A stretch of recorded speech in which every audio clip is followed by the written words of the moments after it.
Je te félicite pour avoir cliqué sur cette vidéo et pour vouloir te former aux gestes qui sauvent. Aujourd'hui, on va voir le signal d'alerte et d'information des populations, autrement appelé le SAIP.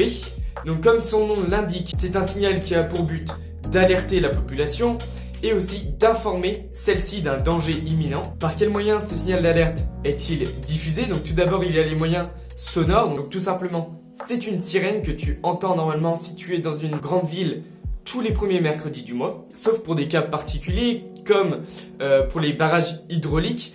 Donc c'est plus une corne de brume qu'une sirène qui sera utilisée. Ensuite, pour transmettre les informations, il y a différentes chaînes de télévision, notamment les chaînes France Télévisions. Ensuite, sur la radio, donc c'est tout ce qui est Radio France. Ou encore, il y a l'application mobile SAIP directement. Il faut bien entendu faire attention aux réseaux sociaux, notamment à cause des fake news. Donc d'accord, les réseaux sociaux, c'est une mine d'or d'informations, mais il y a des conneries comme des vérités, et je sais très bien que c'est pratique pour s'informer en temps réel et rapidement, mais faites quand même attention. Le SNA, le signal national d'alerte, est composé de 3 cycles successifs. Il y a 1 minute 41 où le son est diffusé, suivi de 5 secondes de pause.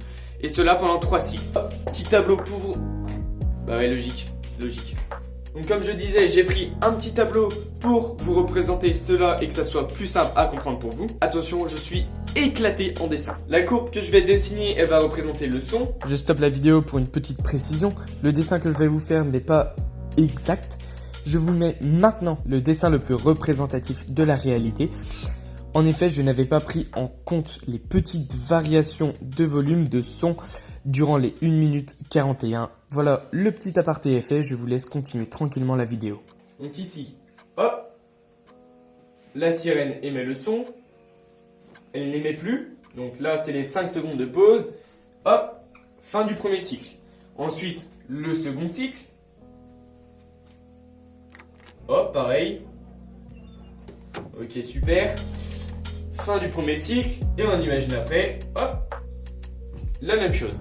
Donc c'est 1 minute 41 de son, donc ici 1 minute 41, et juste ici c'est 5 secondes de pause, et ça forme un bloc, un cycle, et ce cycle va être répété 3 fois successivement. Et pour dire la fin de l'alerte, il y aura un signal sonore de 30 secondes continu. Donc voilà, je vous laisse écouter le SNA. Jeanne, au secours! Oula, excusez-moi, désolé, je me suis trompé, c'est plutôt celui-là.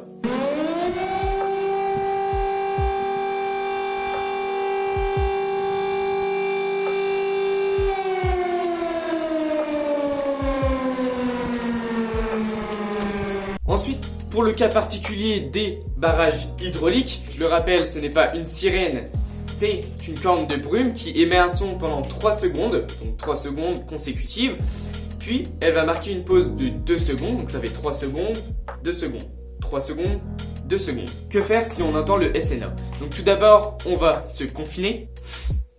Bon, je crois que là, pour l'instant, on a l'habitude, super blague, parfait. On va calfeutrer les issues et les fenêtres. Par exemple, vous prenez des serviettes que vous mouillez et vous les mettez en dessous le bas des portes pour ne plus laisser passer l'air. On va bien évidemment s'informer. Je vous le rappelle, donc sur France Télévisions, sur Radio France ou encore sur l'application mobile SAIP. Et il y a des actions, des choses à éviter. Notamment, on ne va pas aller chercher ses enfants à l'école, si vous êtes parent bien évidemment. Ils sont assez en sécurité là-bas, les professeurs normalement ils connaissent la procédure, le protocole à suivre. On va éviter tout ce qui est flammes et étincelles. On ne va pas encombrer les lignes téléphoniques, donc on ne va pas appeler ses proches, même si c'est vraiment tentant, pour laisser libre place aux appels qui sont vraiment urgents et éviter la saturation des réseaux téléphoniques. Je t'ai mis dans la description une petite vidéo sur la corne de brume pour que tu comprennes mieux. N'oublie pas, le seul geste qui tue, c'est de ne rien faire.